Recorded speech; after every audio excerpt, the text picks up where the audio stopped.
Let me just run quickly through. We have a short agenda. The items that are grayed out will be time permitting.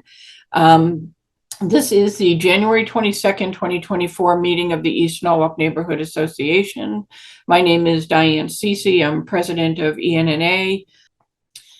Tonight, we just wanted to give a quick update on the email that we sent out for this meeting, where we talked about a proposal before the city to allow golf carts to be driven on streets in East Norwalk. Just so that you know, the application was actually denied this afternoon at the Traffic Authority afternoon meeting. And when we get into the two council folks that are with us, if either of you want to speak to that, that would be fine as well. So it was originally tabled to this month for further discussion, and then they ultimately denied the application for a whole host of reasons. What I can do is send along a link to that video if you're interested in watching the discussion and the debate on that. And then for tonight, we are so happy to have two folks on very short notice join us. Joining us tonight are the in-district District C council members of the Common Council, Jenn McMurrer serving her second term, and newcomer Melissa Murray. They will do brief introductions for themselves, and then we've asked them to talk a little bit about their role on the Common Council, what their goals are for their 2-year term, and also to identify which committees of the Common Council they currently sit on, because most people realize that all votes and matters that come before the full Common Council get advanced through individual committees of the council that take up different departments and different aspects of city services. So we will have Jenn and Melissa tag team there. And then we are going to open it up for comments, suggestions, questions, and any concerns that you'd like your council members to hear from you. And we'll also be sure to post their contact information as well. And we'll do that in a follow-up email. And one of the things too that I would like to know is how people would be better engaged with our council people, if there's an email newsletter that you do, or if you send out surveys and polls, and maybe you can speak about that. And then just a brief note on the current business that we're still going through, actually, which is the zoning regulations rewrite. You should know that that was approved in December. It is effective it's either the second or third week in February, but we are awaiting the final revisions to the zoning regulation rewrite.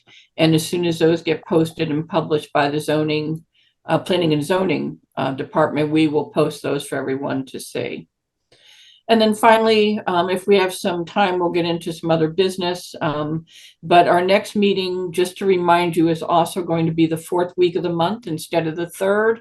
And that's due to the President's Day holiday. And right now we have scheduled as our guest speakers the Connecticut Department of Transportation Walk Bridge team. And they'll be coming in to give a status update on the Walk Bridge project, which is not just the walk bridge itself, but also the railroad bridges in East Norwalk at Fort Point, Osborne, and East Avenue. And we're going to be looking to invite the City of Norwalk's department head for the DPW, Vanessa Valadares, to also come to the same meeting so that she can present the current status of East Avenue proper. We get a lot of inquiries about what is going on East Avenue. Why is it taking so long? What's the ultimate end project look like? And it occurred to me that we haven't had an update in a long time. So we would love to have Jenn come in at the same time. I'm sorry, Vanessa. Okay, so without further ado, we'd like to introduce, and they'll give you a little bit of their bio themselves as an intro. Council member Jenn McMurrer and Melissa Murray. And you can decide who would like to go first. And if you do decide that you'd like to share something with us on the screen, by all means do so. And just another quick note too, I tried to bring up the District C map for the city of Norwalk. And it seems that we still have that ancient council-matic map, which has every street in the city on it. It's not legible.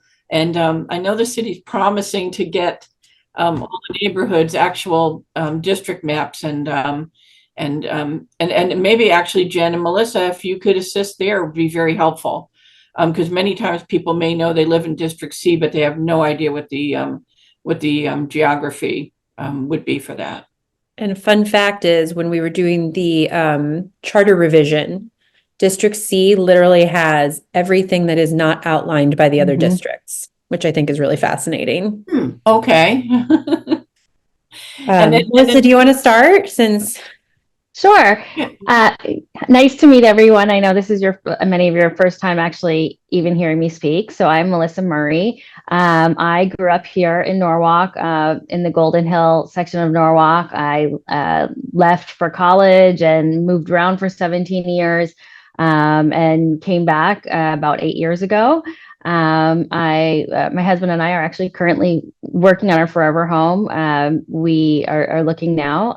The market's not been so helpful, but we are planning to stay in this neighborhood. Especially during the pandemic, we really started to put down roots. We were still back and forth to New York a lot for work. And kind of by accident, we were in the pandemic. We were starting to bike around the neighborhood. We like the accessibility of our amenities here. We love living near the beach, and we kind of fell in love with living on this side of town.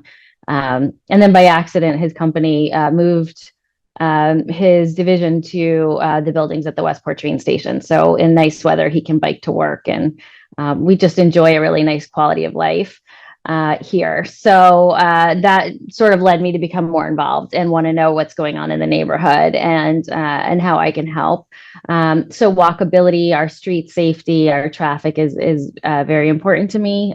Those quality of life issues are, I'd love to see, kind of personally, before I get into my committees, things that were interesting to me is I'd love to see some of our storefronts and things over near Ludlow Manor senior housing that are just been sitting there empty. I'd love to see those, figure out what we're going to do with those, and make sure that our storefronts and facades are filled so that we continue to have this beautiful coastal village and accessibility to all of that.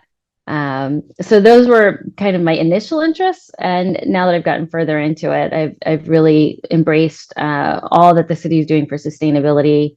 Interested in what we're going to do for our streets and our sidewalks. And my committees, I am on DPW, I am on ordinance, I'm on community services, and I will be facilitating the charter review, which will get us ready for our next charter revision in 2025. So with that, I'll pass to Jen to give a little bit of her background. Hi, everyone. It's nice to see you or meet you if this is the first time. So as Diane mentioned, this is my second term. I ran a little over 2 years ago. I'm sure a lot of you are aware I pushed a primary against John Kites, and I won that. I joined and got involved because I wanted there to be more responsiveness from our council members here, especially in District C, and I didn't feel like I was getting that. And I didn't think I was going to win. I am just a mom, and I live here in East Norwalk, and I just wanted to do the best for my community. And so it was a really big learning experience for me, but ultimately I ended up winning a seat. And so I decided to run again. And some of the committees that I'm on are land use, ad hoc affordable housing, parks and rec. I chair public safety and general government, so I work really closely with human resources, the police department, and the fire department. And then I'm also on, it's sort of a subcommittee. It's the Norwalk High School Building Committee, which we've only met once, so I don't even know how much time that's going to take up. But we've gotten a lot of conversations going and questions about the new Norwalk High School, so I can field a lot of those. In terms of priorities for our district and Norwalk as a whole, I really am trying to get a Parks Foundation going. I've been working on that for the last year and a half. Basically, the idea is to have public and private partnership to fund a lot of the projects that we want to see in the master parks plan. So one of the things that I would really like to see come to fruition, that is coming to fruition, is a community center, but I would like to have more than one community center. So we're talking about where that second location would be and how we're going to fund it. We really want to use the one in South Norwalk at 98 South Main Street as a jumping off point to, work out any kinks and make sure we're doing programming that the community really wants. I also would like us to have an outdoor pool. We're talking about locations for that and what the cost would be. We are a coastal community, as you all know, and I think it's really important that everyone has the opportunity to learn water safety. And I don't think we have enough places to do that right now that are affordable. We have a lot of great swim schools, but not everybody can afford them. So that's a big priority for me. Most recently, I just worked with planning and zoning, and I don't know that they're calling it a moratorium, but as of February 19th, we are not going to allow any new vape shops into Norwalk, which I think is really huge. We have a lot of them now. And unfortunately, a lot of them are selling to underage minors. They are also selling illegal substances, and they are going against their permits that are provided by the state. And so we're really working with the state legislatures now to crack down on the permits and what they're doing for those permits and not, to make sure that we have the resources that we can crack down on those people and what they're doing, especially if it goes against their permits or it's illegal. One of the other things that I did with the police in my first term was we added a behavioral health unit, and so I'm really proud of that. It is a department within the police department with a third-party company that we hired and paid for that has social workers, and they can come on scene if necessary, but they also do a lot of work following up with families, both victims of abuse or victims of substance abuse, and they'll follow up with the families as well to get everybody the help that they need after the incident has happened. The whole point of that program is to really try to eliminate arrests in those situations and really help on the mental health front. So I'm really proud of the work they're doing, and we just extended that for another year. So that's going really well and has been really great. The other thing that I've been working on with the police is traffic enforcement. I get a lot of calls about traffic, especially in our area. People speeding down to the beach, people speeding past Marvin School where my kids go, people not stopping at the pedestrian crosswalks in our area because we are a very walkable area. So that's something we've been cracking down on, and they have increased their ticket output in traffic by like 300% this past year in 2023. So we're working on that. They've been very available, which I really appreciate anytime there's been an issue or any concerns down here. So that's really important. Last thing I'll say before we open it up to questions is we are going to be having a community meeting in the spring. I have not received the exact dates, but I will let Diane know as soon as I do, with TMP, Traffic, Mobility, and Parking. There's been a lot of talk and planning around some ideas in enhancing and making the roundabout at 5th and Gregory safer. They have expanded that project so it goes all the way down to Alden, because we've had some situations at Alden where the pedestrian crosswalk is. So I've been talking to Marvin Beach about that a lot. And then it also goes up to Calf Pasture Beach Road and down to the beach. The way that the Calf Pasture Beach Road was designed was for 1 or 2 nights a year. So it's basically built and designed for the fireworks. So there's 2 lanes going down, there's 2 lanes going back. What happens the 364 other days of the year is that people speed down it because there's 2 lanes on each side and it looks like a highway. So we are talking about ways to obviously navigate for 4th of July and the traffic that goes there and comes back, and make sure that, it's safe for fire and police to get down as necessary any time of year, but also make it more pedestrian friendly, bike friendly, traffic friendly, so everybody can enjoy it and it's not like a speedway. So I highly encourage you all to come to that. They're going to have a bunch of different plans proposed that, they want the community input from, so they can go back to the drawing board and make adjustments. We did the same thing for the Seaview project, which they're undergoing. I think it'll take a little while to actually do the project, but definitely come and have your voice heard. So I'll keep Diane posted on when that date is.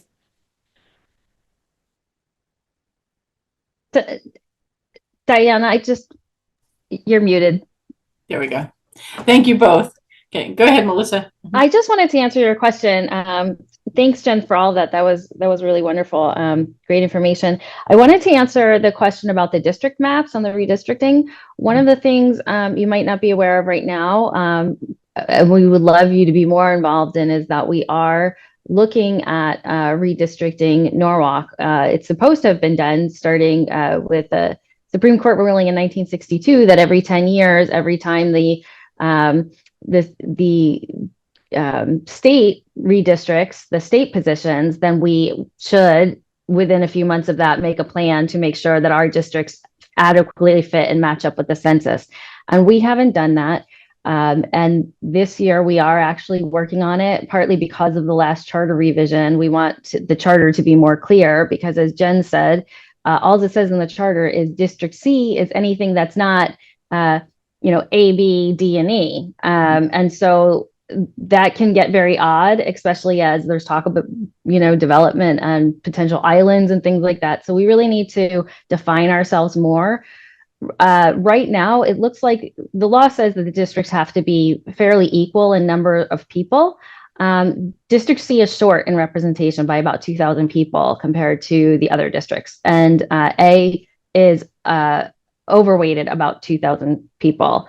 So that needs to be balanced. It's not super controversial. Actually, the council members for A are being really supportive in helping us work out that. So it's not going to be a major change to our district lines, but there will be some decisions on how that's done. And it's got to make sense. It's got to be congruent. You can't have, big snake areas going through. It has to still be a congruent neighborhood that votes together. So it's very mandated by laws, but there is going to be public comment. So we'd love for you to look out for that and participate and come to the ordinance meetings as we work through that.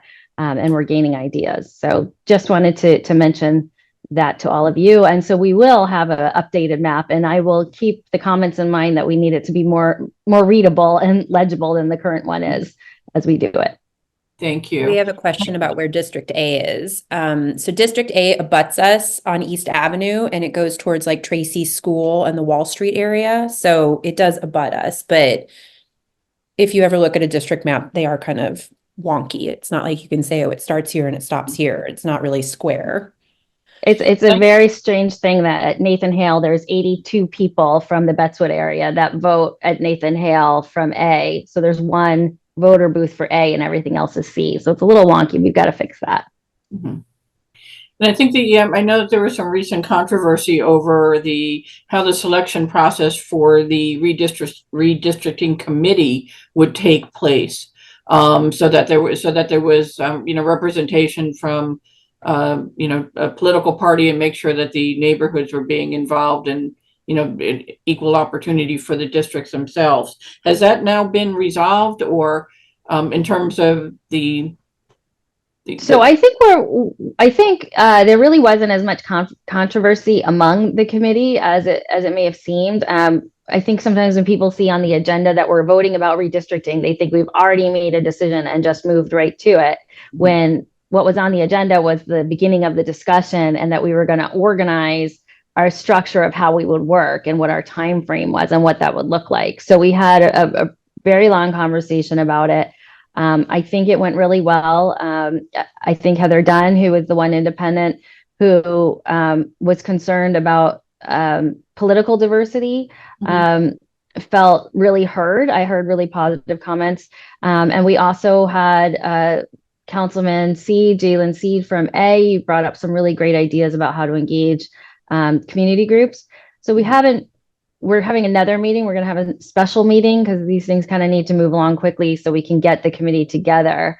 So we're going to have a special meeting to kind of cement that, and we're still tossing around, but none of the ideas were rejected. It was really just, we have to come together with something that's cohesive and really workable and isn't, doesn't throw together everyone's idea. So it turns out to be confusing at 300 pages. It's got to be something long lasting. So I don't think it's controversial as much as it's just a lot of organization and working through the wording and things like that. Got it. Okay. And you're likely to hear, and I know that you hear this all the time, and it is a major, cause of concern for people, is that, very often when the public is engaged, things are already a done deal before there's actually the public input. And there's a lot of frustration, not just in District C, but all over the city in terms of, and you've heard it, the comments, why should we bother? We go and we tell them what we want and what we don't want, and it's ignored anyway. And so I think we really need to make improvements in how far along these things start to get cemented before the public engagement happens. And if these things really aren't going to take into account public engagement, I think folks ought to know that, to be respectful of their time and their level of, wanting to be engaged. So I know that's nothing new to both of you, but that goes for, anything that's coming through committees that would benefit from having public input. And then maybe before we open it up to some questions, and can you talk about, both of you, what is your approach to engaging the public? I know, Jen, you said for one of the reasons you wrote was you felt that there was a lack of, that you ran to begin with, there was a lack of responsiveness. Mm-hmm. And so I think that goes both ways. I think it's with people reaching out, but then also with council people, how are you reaching out to say, hey, this thing is coming up in committee and I want to get some feedback on what folks think about it? So I have a monthly newsletter, and I will be honest, I have kind of let it lapse. So it's usually every other month now. It hasn't caught on the way I had hoped it would. And Melissa is so good at communicating too. We both had newsletters and different e-blasts and everything going out during our campaign. So I think, Melissa, correct me if I'm wrong, we were talking about doing a joint newsletter, so we weren't being repetitive. And so we are going to get that going, and we can send you the link to sign up for that. That's usually monthly, and I usually try to talk about, community events that are coming up that are fun and lighthearted that people may want to be a part of. But I also talk about things that we're working on in the committees, on the committee level. I tend to talk about the things that are worked on in my committees because I honestly don't go to all the committee meetings. There's just not enough hours or times in the day for us to go to all the meetings that we have to. I mean, tonight we have 2 meetings. Tomorrow we have 2 meetings. So it's just really hard to physically be at all of them. I do try to watch a lot of the meetings. Now, if there is an issue, like I'll use the leaf blower ordinance as an example. If there is an issue in ordinance and I'm not on the ordinance committee, I will show up to that meeting and I will make my voice heard. The work of the council really does happen at the committee level. So by the time it gets to the full council, it does feel like things are kind of done. I don't always feel that way. I think that the night we voted on the leaf blower ordinance which was before the new council was sworn in, there were people who were swayed on the floor. So I think it may seem that way sometimes that it's a done deal, but I don't think it really is.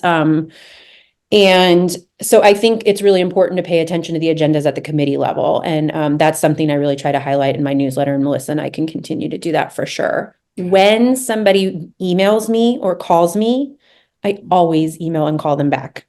If it's a day where it's budget season and we get 100 of them, it may take me a few days, but I really do try to answer every single email.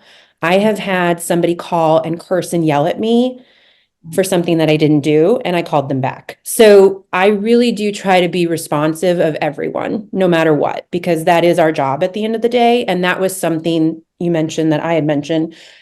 I would reach out to our council members before I ran, and they would not respond to me. And that bothered me. Even if I don't agree with you, I will respond to you and I will give you my side of things and we can talk about it. And I will give you the information I have. But at the end of the day, I work for you guys. So if enough people email me and say, I don't agree with you, you're voting the wrong way, it's going to sway my vote, because it is important for us to listen to you all. You are the ones who voted for us or didn't vote for us, but we represent you. We work for the people. I always say we don't have one boss. We have thousands of bosses. So it's hard, but that's our job. Jen, in addition to the newsletter, to try to come up with a mechanism where you can, proactively get feedback from people on, agenda items that are coming up, either through having an email blast where you can email things out and say, this topic is coming up for discussion. We'd like to get some feedback on it. Otherwise, it does seem to be a little bit more reactive. So, or just to shoot out email polls or surveys to people. And And I know it's difficult, and we face the same issue. Of course, the city does, and the neighborhood groups do that. It's hard to reach everyone, and so not everyone is on social media, and not everyone is on email, and not everyone is engaged with even local news events and everything. So it is tough. But I think it would be good if there was some sort of a mechanism for you to reach out proactively to get feedback from people. Diane, I want to, so there's a couple ways that I think that the city has been proactive in running surveys. And I know with our, like the redistricting we're doing, we will do a public comment forum, and we'll put that out on Nancy and Norwalk. Also, Jen and I both, I know, for people who may only read the news, so that will be out in the news. Nancy and Norwalk's done a really good job of actually listing the week's meetings recently. And so maybe we can encourage that and make sure we send out a press release to her if we've got specific things coming up. But all of my initiatives with DPW and the things that I'm doing with ordinance and things are going to have public comment, and they very often have public forum as well. So we'll make sure they get that out. If you are a social media user, I would suggest Jenn runs her own page, which is excellent, and we tend to mirror each other a lot. I reshare her stuff, and she's reshared mine. I have a Facebook page, Melissa for Norwalk. I'm also on Instagram, Melissa for Norwalk. So I've kept that updated. And then, as Jenn said, we're still kind of forming how we're going to work the newsletter, but we will also post that in all of those places. And then as far as surveys, I think very often the city has been looking to doing, like Jenn was talking about, the parks plan that was done. There's an affordable housing study now. So studies are being done, and it is about getting it out there to you. So we'll continue to work on that. Yeah. And I think too, if you want feedback from the community before these things get finalized, I saw on social media that a lot of people were discouraged by the way the latest survey was written for recreation. That it was it wasn't really written in a way that you would get the type of responses I think you would need, and it was confusing. And so I said, well, let me hop on here myself and take a look, because sometimes folks are just, they're not going to be happy with any format, as we know. And I thought it was pretty dreadful myself. So, and I went into it with an open mind to say, let me take a look and see what it is. And it's pretty bad. And I think if people abandoned it and they didn't even complete it, or they felt they completed it and it just wasn't well written as a survey to get the type of feedback that's meaningful, that someone probably should be doing a litmus test with like real people that aren't so close to it, to say, how would this survey work? That's because good to again, we know. don't want to be in a position where we're sending stuff out and it's just, it's so not helpful, that it's probably doing more harm than good, because people are getting a false sense that they're able to provide feedback, and that particular one may not really prove worthy. That's really good feedback. I'll talk to Robert Stowers about that. I haven't actually taken it myself since I was out of the country last week, but I did see it pop up, and I do tend to pay attention, even if I don't respond to people on social media, because I find it to be somewhat toxic. I do respond to all my emails and my phone calls. So, and I do read them. Yeah. I'm a present Facebook and social media follower, but I may not always respond. In fact, that's one of my New Year's resolutions, is not to engage with people so much on Facebook. But I think that's really good feedback, and we can absolutely incorporate a lot of those ideas for sure. It is good feedback. And I would also just add that, as Jenn said, we always answer the emails. So if you abandon it and it's just not working for you, but you have thoughts, send us an email. We will look at them, respond, and forward them to the right people.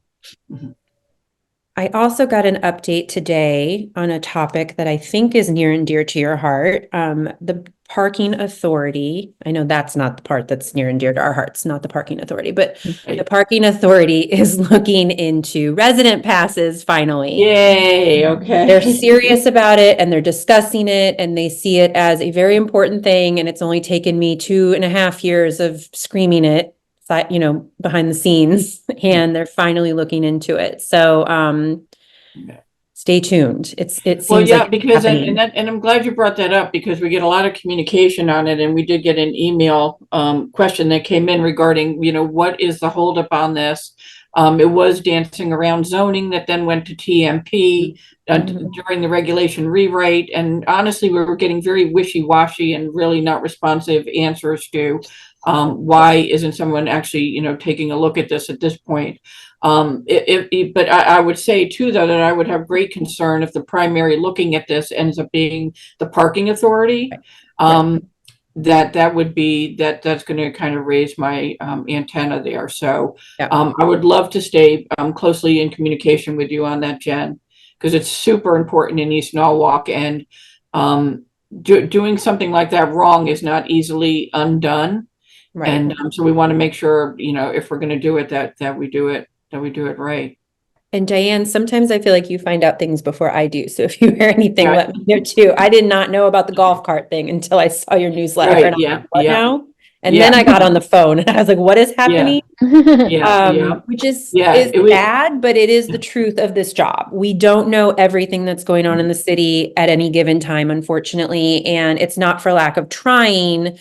It's just that some information is not always shared with everyone on the council. Right. And then to follow that up, we can't really do a whole lot about some of the things. Our hands are kind of tied. But to Melissa's point, and I just want to reiterate this, my private cell phone is on the city website. You come to my private cell phone, which I answer all the time. If I don't answer, I will call you back. Melissa's very communicative. We always answer emails. So please don't hesitate to reach out to us about anything. I mean, I think we got had about 15 emails today about different things around the neighborhood. So oh, good. Okay. Yeah. Yeah, no, I mean, there's lots going on. I'm in contact with a lot of different people. So is Melissa. Everybody's getting to know Melissa. And so we're trying to share that workload. And but it can be anything as small as, I don't even know. I mean, I get traffic things, I get street things, I get parking things, we get blight things. I mean, it doesn't matter. Just reach out to us if you have anything, and we will either find the answer or we will put you in touch with the person who can get you the answer. And Diane, you said something that really, hit me at my core. You said you were getting wishy-washy answers. I have been getting wishy-washy answers too. I don't always get a direct answer. Sometimes it takes me a year to get a direct answer from somebody, but we just got to keep at it. And if there's enough of us, they can't ignore us. You just have to be diligent. So I did want to add, actually, Jen reminded me that the blight ordinance with some strengthened language has worked its way through and will be voted on our next council meeting. I want to encourage you, if you have, I live here at Norton Place. We've always, unfortunately, got blight issues going on there. So if you have concerns about that, the click and request on the city website, it's very trackable now. It used to just be a drop down where you put quality of life issues. That's going to change. We're going to have a specific one that says blight. And the benefit of that is it's trackable for DPW or for the departments. They know when the complaint comes in. They know how long it took to resolve it. It gives us data that we can look at. You can always call customer service, but the click and request is great. And it also makes it easier for Jen and I to follow up. If you say, here's the click and request number. So please feel free to use that. It's an app that's super user friendly. And then also, if you have any concerns or any interest or want to make any comment on blight, we're working through the language on that now on what to include. So please let me know. I would say in reference to that too, I think there's been, I'd like to see, I know sometimes with ordinance committee, it seems like you've been working on things. To you guys, it may seem like you're working on it for months, from the time it first comes up to the time it's being kind of massaged to the law department, and then you're doing research. But to the mere mortals out here that are people that get engaged only at the time of, say, a public hearing, or to listen to it for the first time, they really are hearing it for the first time. So I would just say for, a lot of city staff that sometimes for them, it's been months and months or years. You may have a citizen there who's hearing about it for the first time. And when these things seem to be very impatient and looking to rush it through because we've already spent enough time on it and let's get something through. And blight's interesting because even when that one went through, and also ethics went through. They both went through with the caveat, well, we'll look at these things later. And so this is kind of where we end up in that. So I think it's better to take some time and make sure people really understand what's being voted on, and not be so hasty with things. This No, is I agree with that. I'm not on ordinance. So I find Melissa's on ordinance, and so she's going to make that better. I know she is. I have full faith in her, and she will communicate those things better. I am going to use the leaf blower ordinance as an example. It had been worked on for a year. Mhm. That does not mean that every meeting they worked on it and that Right. everybody knew about it, and when it came time to vote on it, I mean, it was a 4-hour public forum, which I attended, but I was very disheartened by, the amount of people that came out, because it was not many. And I was very disheartened because it was not promoted in Spanish. So a lot of the people that are going to be directly impacted by this ordinance did not know it was happening. I'm still getting emails about that ordinance. I got an email last week when I was away from a resident, and he's not in our district, but he just found out about it. So to your point, this is going to prove your point even further, Diane, we are supposed to ratify it or not ratify it in 2 years. That was the amendment that was made. That was the compromise. So, pay attention. And I think even if something does get voted through, there's still always the opportunity to amend. And I think if enough people make a loud enough noise, no matter what it's about, whether it's leaf blowers or not, or whatever, I think, you can make change. It is hard and it's frustrating, but you can make change. And I will add that there's many ordinances we have in this city that are not enforced. Right. I sort of think this is going to be one of those ordinances. That's just my Yeah. personal opinion. I don't think it's going to be readily enforced. Yeah, I agree. And that's been a pet peeve of mine. Like, let's not put anything on the books. If we're not enforcing it now, or we can't enforce what we have, it just doesn't make any sense to It's do a that. But waste I of know that they're resources. hiring at least more Yeah. staff to Yeah. take a look at those. It's just a rapid fire, approval that I think drives most of us crazy. And Sure. ordinance, I think, is the only committee that for a public hearing on an ordinance, they don't actually present the ordinance prior to opening it up to the public.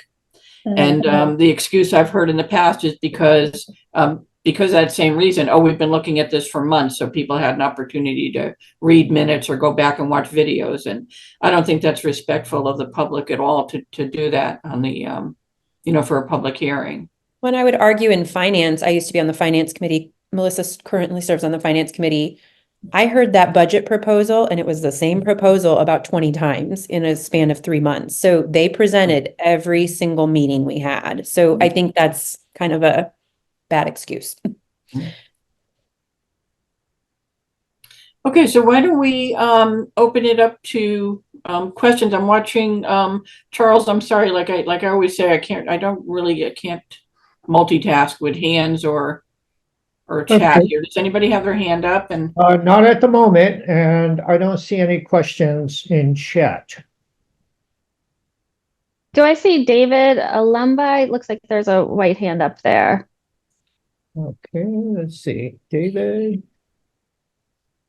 okay, I'm not seeing a hand, but you may be seeing it if we don't see it. I'm seeing an icon, but I don't know that I'm. Usually it's a yellow, or so I don't know what the white icon was. Let's see. Okay. David, you're Okay. unmuted. No, I have no comment. Thank you. Okay, thank you. I know another thing recently, in addition to the residential parking permits, especially as the city becomes more engaged with having these events in our parks that are really meant to be regional events and draw a lot of people, it is a burden on our neighborhoods. I want to say in relation to that is especially too, Jen, that you mentioned the idea of having parks foundations where it's public-private partnership. It has always been a bone of contention in every neighborhood in Norwalk that there's the possibility of for-profit enterprises taking over open space and park space.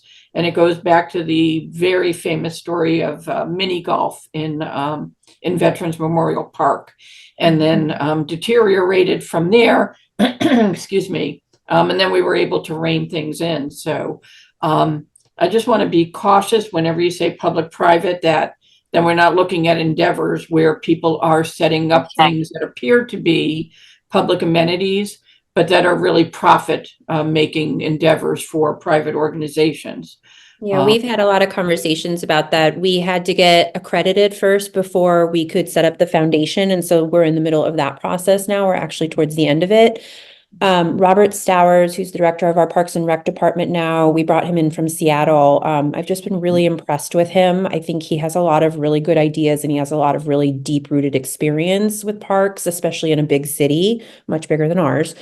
And we've talked about that. In fact, there was a situation, I guess, a year ago where one of the Little League, and I won't say what sport it was, wanted to get more field space. And especially as we run into the high school project, we're going to be very limited on field space for a lot of the athletics in town for a few years. And he was willing to put in some money, but he made a comment to me like, well, I would want first priority on the field. And I said, no, that's not what we're doing here. So yeah. I talked to Robert about it. We're on the same page. We're not trying to, lease out or farm out anything. It is our property. It is our parks. We are responsible for them. That was one of the reasons we decided to do the community center ourselves instead of partnering with, obviously the Y fell through, but we did reach out to a few other partners, and ultimately Robert decided that it should be Norwalk's responsibility and that we should run the community center because we know our residents better than, these outside companies or partners. Yes. So very much a note to be taken. Yes. Yeah. And I think that same litmus test has to be on all these applications for the parks to use for activities where, there's not a nonprofit involved in it and people are just using the parks to come in and make money. And I think the other endeavor would be when you talk about a public pool, which we are supportive of, and also public ice skating rink. The ice skating rink was kind of the other debacle we had in Veterans Memorial Park because that ended up being a private venture versus something that's run by the city. So we're very open to examining more amenities in our park, but we do want to be careful whenever, it ends up being something. And then also, I think too that not all the parks have a Friends of Park organization, and that can also be another tool that folks can use to work collaboratively with the city, with a group of people who are stakeholders for that park that can really kind of drive the agenda for what they want to see there or for open space. Definitely. Okay, Nicole has her hand up. Hi, Nicole. Can you hear me okay? Yes. Yeah. I just wanted to, just a couple of things. I just wanted to say, I want to attest to Jennifer and Melissa being very responsive because they are, and I appreciate that. And so is Miss Diane, and I really appreciated that. So I just want to put that out there, that they do respond to you. But the other thing was we had this conversation, a little conversation, I think Melissa and I, on election night about redistricting. I don't know where we are in that, but I'm just thinking if you're in zip code 06855, can't that all be District C instead of it split? Like, is there, I'm just putting this out there for when you do have your meetings, why can't East Norwalk be all District C? I don't understand why it's broken down like that. But well, 06855 right now is C. I think 06854 or 851 is Yes. split. But I'm just thinking, like, if it's East Avenue, to me, that's East Norwalk. Like, why? Right. Yeah, exactly. Right. I'm just saying. I totally agree with that. Where there's some logical neighborhoods and geographic areas, like I think Melissa was saying before, it just doesn't make sense to try to cut into something that just really doesn't have, either the same needs or the same characteristics of what needs to be represented. What complicates that is, so for example, East Avenue runs along the green, and that's the first taxing districts. Our taxing districts have to remain the same because those are actually partially written with state mandate.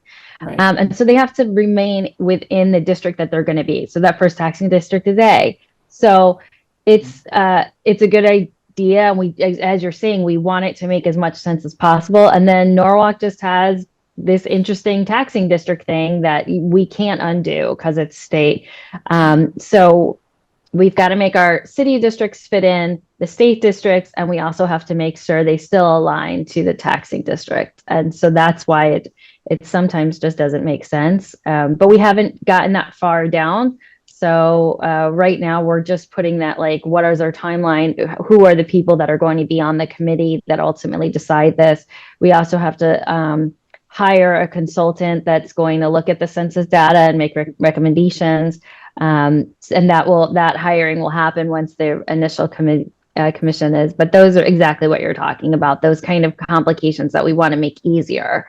And I think what'll happen is maybe Wolf Pit will go a little higher into D, because that would make sense. It still stays in 06851 then, but I'm not sure at this time. I don't think it's going to be dramatic differences. Okay. All right. But thank you. That's it. You're welcome. Thank you, Nicole. So Diane, I'm so sorry, but we are now 20 minutes late for our caucus meeting. Oh, okay. If You know, there's I'm anybody sorry, I meant else to- who has any questions, we probably have to get going Okay. soon. I'm sorry I'm so about sorry. that. I was going to ask That's for okay. you to jump in and just tell me when you do have to go. So I think what we should do is, if both of you can actually email me the different avenues that you're using for communication, so I know where we can tell people where to go. We'll repost again for your emails and or cell phones if you're agreeable to that. And also what committees you're on. I do want to say that ENNA has been trying for several years, and I hope 2024 is going to be a year of some positive improvement for us. But we've been trying for a while to get resident volunteers to actually pick a common council committee and kind of be the watchdog for that. Watch the agenda, see if there's anything that might get our radar up, something we'd be interested in conversing with you folks on. And other council people, obviously. And so we hope to get that going because there's a lot to watch every week. You really have to, and some of these agendas, as you know, are very ambiguous. So you have to be able to reach out and say, what is this item all about? And we need volunteers to help to do that, folks who are on here. So one thing that is helpful is that Jen and I are on different committees too. Yes. So as opposed to us having an overlapping one, so that kind of helps spread. We don't have a representative on economic and community development. So that would be an interesting one to watch because we both have so many committees ourselves to be there, but we're spread out on the other ones. So that's helpful. Yeah, exactly. And, you know, the other ones are so much quality of life for us, but economic community, community development really impacts East Norwalk, you know, as we're talking about housing and transportation and everything. And so Jen's that's laughing. I fought the good fight on that. I am laughing because we fought the good fight. We thought, I didn't care if it was me or Melissa, but one of us should have been on economic and community development, and we lost that battle. So I would agree. And I would, when I was looking up the committees beforehand and I saw that myself, I was a bit disappointed. And especially in the, your second year there, Jen, but be that as were we, yeah, we fought for that. And it doesn't mean that we can't do work on that. We are both in touch with Jess Vonacek a lot. I work with Jim Travers very closely. I was just on the phone with him before I jumped on this meeting. I talk to Steve Kleppen whenever I have to. And, we advocate for things a lot in the background. I don't like to, smear egg on anybody's face unless I have to publicly. So we really try to do a lot of work in the background, even though it may not seem like we're doing it a lot. But I do yell a lot at people. You just may not see it publicly. We were really fighting to get on that, but it's, hard because other people were on it and it would have meant replacing and, those things. So we really tried really hard on that. But on February 1st, Transportation and Mobility is presenting to Economic and Community Development their annual plan. So I'm going to sit in and watch that. And I would suggest anybody else do as well. Okay. Yep. So thank you both very much. Keep us informed on what's going on, reach out to us. If you want to use us as a vehicle to, a reasonable amount to try to solicit feedback on where you're trying to hear from constituents, because we do have despite the turnout tonight, we do have a very large email blast, and we typically only do that once or every week or every other week, depending on how much information is out there. But we're happy to be a conduit for you to get information out to people, but and importantly, to solicit information back. Mhm. So if you're looking for feedback and you just say, I don't really have my finger on the pulse on something and I need to hear from folks, send it to us, and we'll get out of the middle of it, by the way, and we'll just say, we always tell people you can copy ENNA if you want, but you don't feel like you have to. You can just go directly to whoever we're directing you to share your thoughts and comments and stuff. So Yeah, we're both open books, so please just feel free to reach out to us. We're happy to help in any way we can. Like I said, we work for you. So please Great. don't hesitate to reach out at all. And we'll make sure we send you that information so you have it, Diane. You can share it with everybody. And then I'll follow up offline with you guys, because I also had some new information come in that was, I think, an email to you both, to the whole council, I think, regarding the harbor proposed RFP for the harbor management plan, and some controversy over how that may be being managed outside of some established. We did receive some emails on that today, but I just haven't gotten to look at it. It was received just like it an seems hour to be a ago. lot to digest, and I don't like to talk about things like I'm not understanding it myself. Yeah, So yeah. I will try to sink my teeth into that this weekend, and I'll email both of you with some questions on that, so we get out ahead of it. Thank you. Thank you for so having much. us. Thank you. I'll write a note for your caucus. Please excuse. Oh, that's okay. We told them we might be a little late, and it's a light agenda, so it's okay. Thank you so much. Thank you. Have a Thanks, good everyone. night. Take care. Have a good night. Thank you. Have a good night. If I can, Nicole, can I call on you for just a moment then? Nicole sits on the affordable ad hoc affordable housing committee. And is there, just if there's any update you can give us on meeting status or where that stands today? Yeah, well, I'm not actually on the ad hoc committee because that's the common council. Sorry, yep. That's okay. I'm on the advisory committee advisory board, and they're still collecting data. We just had an update last week, and our study was supposed to go out, but it looks like the Community and Economic Development is doing a housing study as well. So I think we're going to let theirs flow out, and then ours will flow out where we can get, they want all types of data, all types of feedback, whether you're looking for housing, whether you're not, whatever you suggest.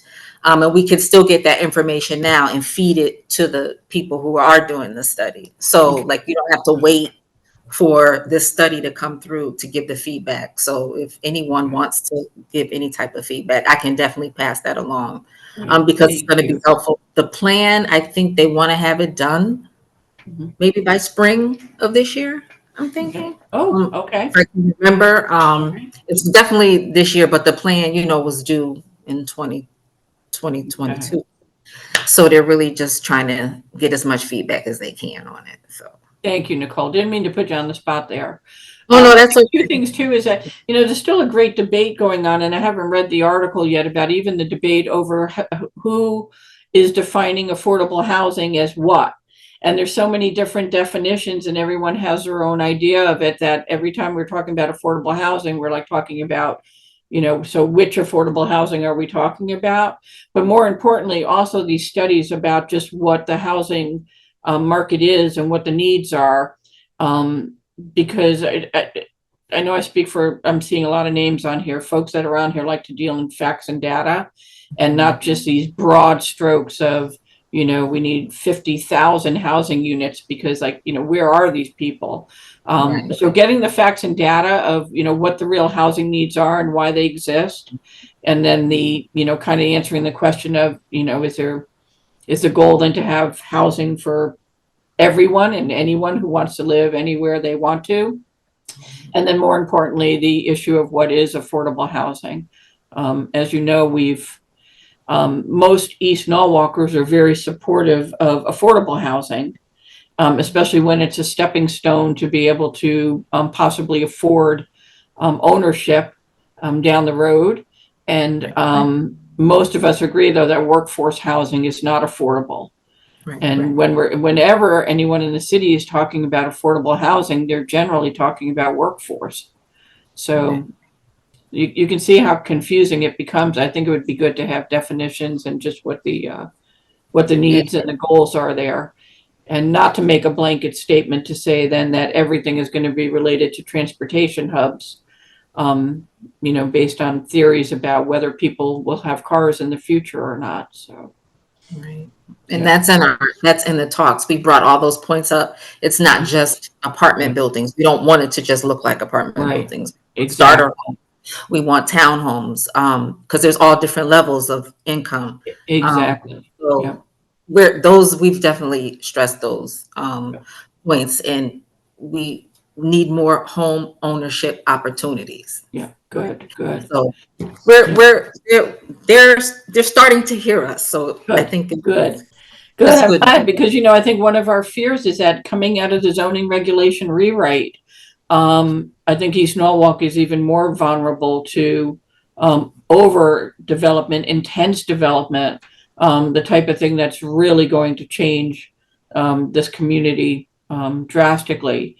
And unless we can kind of understand, where that's going and rein it in and start to amend that to the extent that we can, it's, I think it's something that could be really detrimental to the future of East Norwalk. And if it's all being done under the heading of affordable housing, then I think the community is owed the explanation of, what it is and where it should be and how much of it there should be. Okay, I think Charles, does Lisa have her hand up? Yes, she does. Hi, Lisa. Good evening. So related to affordable housing and housing in general, on last Friday, I participated in a call on the City of Norwalk's service provider call that I sit in on, and they had two guest speakers there from the housing study, and they actually did a presentation for the team, which was very data focused. They said they would be willing and able to essentially potentially perform or conduct that same presentation for other groups. So I don't know if maybe they could present at an ENNA meeting sometime. But their study, it was filled with data, and then they asked for questions at the end, and I shared a few of my own comments that Norwalk's population continues to grow, and yes, we have more housing, but the housing that we have is not necessarily the housing that Norwalk needs. And where is affordable housing? We don't need more luxury apartments in South Norwalk. People need a place where they live and work in Norwalk. And also, I expressed my dismay that the Planning and Zoning Commission released their finalized their plan before this study even came out. And they mentioned on the study, on the call, that they would have look for at least a first draft available to share by the middle of March. And they stressed that, well, even though the planning and zoning is approved, that doesn't mean that it can't be amended. But of course, we all know that once it's out there, it's a whole lot much more difficult to undo rather than approving it off the bat. But I did raise that with them, and if we would like them to do a presentation, I have their contact information and we can. Thank you. Yeah, I agree too. I think, was that 1 o'clock meeting on Friday, by the way? No, this is an 8:30 meeting. Oh, okay. I'm thinking of it. Maybe there was another one in the middle of the day too. So, hopefully those meetings. Do you know if that was recorded then and put on YouTube, as a public meeting? I know it was recorded. Mhm. I don't know if it is released. They said we asked them if they would make the presentation available. Mhm. And what they said was that, well, it's not finalized, but they would be willing to share it with the group. So we're waiting on that. And they just ask that once it's available, that it not be, broadcast and put up on the web wildly. Right. Still Okay. in draft. Yeah. And Nicole, maybe you can assist too, kind of like directing us to, making sure that information is getting to ENNA, and the other neighborhood groups as well. And we can certainly see about them coming in and do a presentation, but at least to provide us with the information then that we can get out to folks so that they're able to take a look at it. Do we Hey, concerns Diane? with the zone? Yep. Yeah, go ahead. Hi, sorry, it's Anna Tabashnik. Hi, Anna. Guys. How you doing? I'm also on the Affordable Housing Committee with Nicole. Hi, Nicole. I'm sorry, I want to make sure my video's off. Yeah, sorry, I'm in bed with a cold. But I just wanted to sort of clarify. So the Affordable Housing Advisory Committee is set up to advise the city in developing their affordable housing plan, which is required by the state, right? All cities have to have an affordable housing plan saying how you're going to do more affordable housing, basically. And you guys know Norwalk is a little late with that because they wanted to write that plan in consultation with these consultants and have the plan come out of data-driven analyses of Norwalk's needs. So the study that was presented, its preliminary results of a housing needs assessment that the consultants are doing. The housing needs assessment is the first step in developing the affordable housing plan. So when somebody was asking, did they say what they define as affordable? The study right now is that the assessment that they were presenting on is not necessarily about affordable housing. It's just about housing needs in general in Norwalk. So they did a lot of data analysis, and they also have an online form and survey, and they're continuing to do pop-up events. They did a number of focus groups. They're continuing to do pop-up events to collect qualitative data from people in Norwalk about what they think the housing needs are in Norwalk, combined with some empirical information. The presentation that they gave on Friday to the social services group is the same basic presentation that they gave to me and Nicole earlier in the week to the advisory group. They may have also given that same presentation to a couple of other stakeholder groups. Diane, I know I put your name forward for one of the stakeholder groups at one point. There's a few different stakeholder groups. So they're going around doing this presentation. It's about the preliminary data that they have. So I'm pretty sure that's why it's not on the city YouTube page. It's not necessarily a public meeting. And why I don't know if it would be super helpful for them to come give that presentation to ENNA. I mean, it's always helpful, right? It's always helpful. I'm not saying it's a bad idea. I'm just saying it's their preliminary results of their housing needs assessment as part of the affordable housing study to inform the affordable housing plan. So there's 5 layers to this casserole. But yeah, there's definitely still an online form open for people to fill out. And and I wouldn't be surprised if they'd be interested in coming to talk to ENNA as well, but just wanted to make sure people understood that context of where it was sort of in the process, and that intentionally of the affordable housing stuff in the zoning rewrite was not significantly changed because the committee wanted to wait to see the results of the study, and then definitely will be updating the zoning regulations about affordable housing in Norwalk in response to the results of the study. I would have liked to see some changes get made now anyway, and just we can always change them later, but the consensus was hold off on changing anything until we see the results of the study. It was always intended to sort of go in that order, if that makes sense.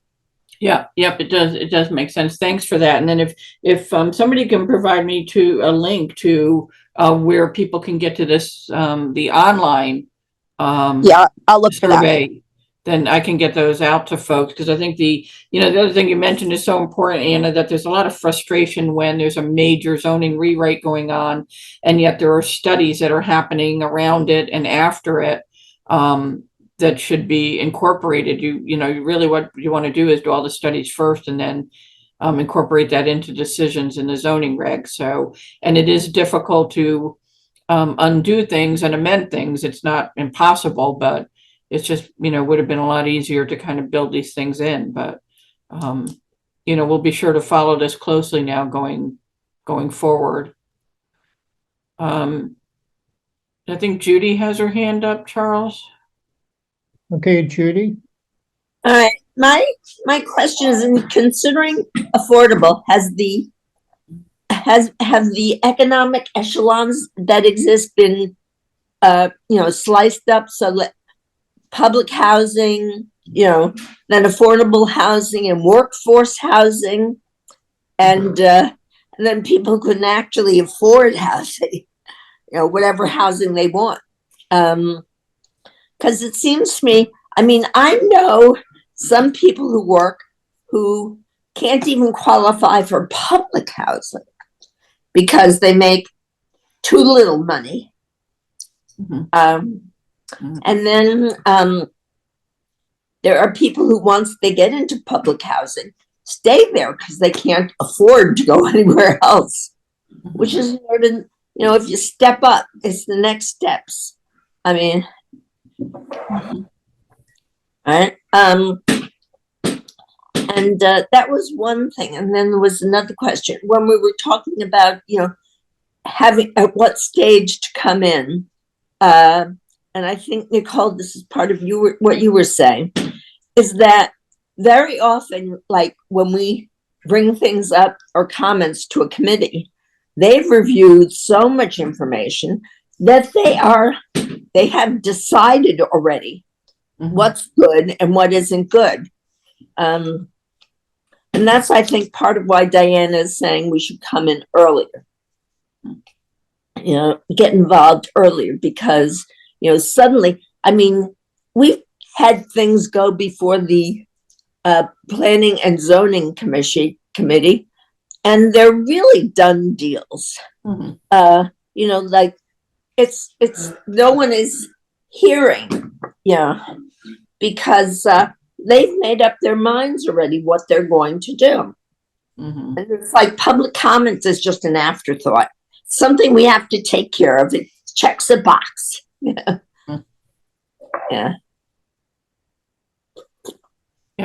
Anyway, that's all I wanted to say.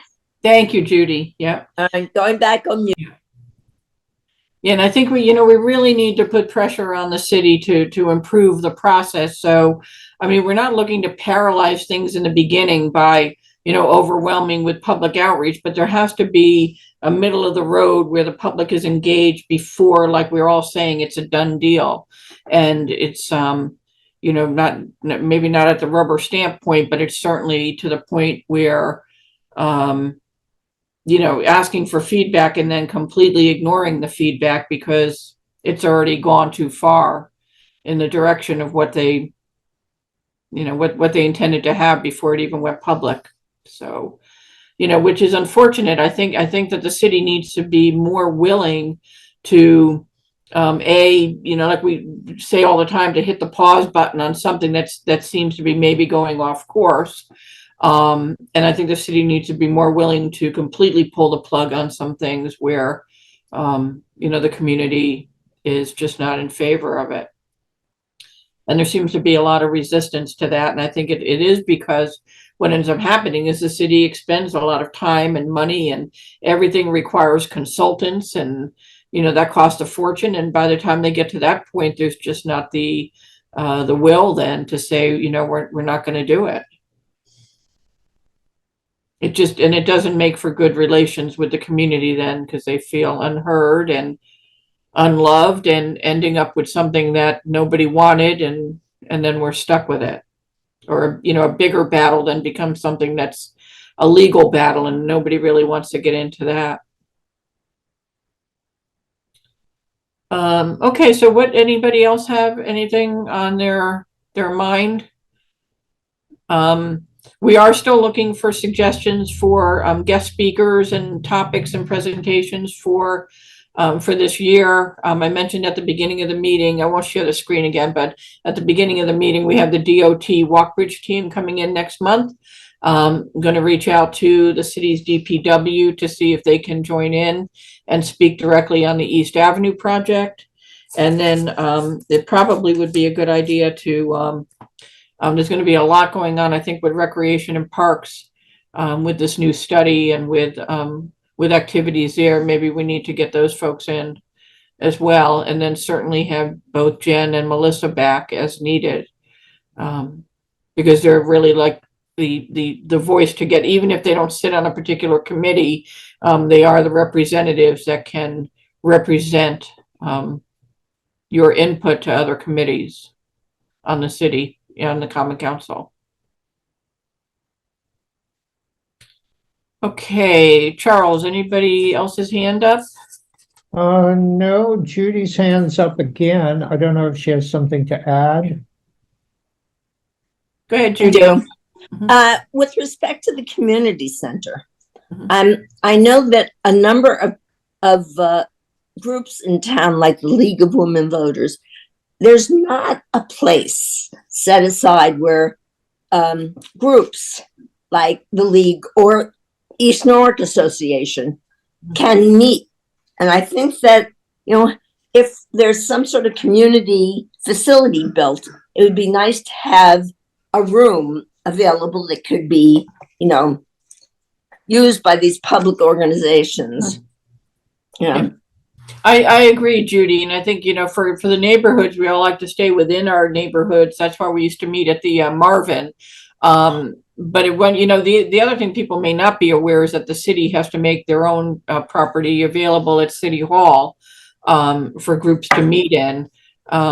So some of that has to do with constraints about what insurance groups carry for the liability for the city, et cetera. But I do agree, anything that's under the umbrella of a community center should have some sort of meeting facility for nonprofits and community groups. And I think going forward with development in East Norwalk, it's one of the things that we should be pushing for, with what's going to be, I anticipate being some very additional large scale developments coming soon with applications. And that's certainly one of the things we should be looking for, is community space for meetings, for events, for, what have you, within the community. That's something I think we need to talk about over the next month as well, is ENNA getting back to meeting in person. One of the reasons why we haven't done that is because we do get a lot of people that like to participate on Zoom. And if we do go back to meeting in person, we want to be able to try to do that hybrid, so people have a choice of Zoom or meeting in person, and we can still record it. And it's the type of thing that needs some time to try to organize that, and then also to check our funding to see, because you need specific equipment to be able to meet that way and to have it as hybrid. But for now, for the foreseeable future, it will still be Zoom, unless we do community forums in conjunction with the city, and then we'll take a city space or the Marvin and have a forum, then maybe we just videotape, but it's not hybrid. Okay, so we'll go ahead and wrap this up. It's coming up to 8 o'clock. As a reminder, we are always looking for people to volunteer. If you have some time to volunteer and you have a particular interest in a city topic or department, please reach out to us and let us know. And also, we are still actively looking for people to join the board. And people who have reached out to us in the past, will be getting back in touch with you as soon as we have the time to do that. It's kind of a catch-22. We need more people because we don't have time, and then we don't have time to like try to coordinate getting people together. But please, if you do have some time to spare and you think that you can help in any way, reach out, and we'll be glad to have the extra help. Other than that, we'll send out, I took a bunch of notes. We'll get some links and some information out to you via email. And then we'll be meeting again on for next month. It'll be the 4th Monday. It'll be the 26th, and it'll probably be at 7 o'clock, but watch your emails for that. Thank you, everybody, very much for attending. Nice to see you. Stay well, and we'll see you in email, and see you next month.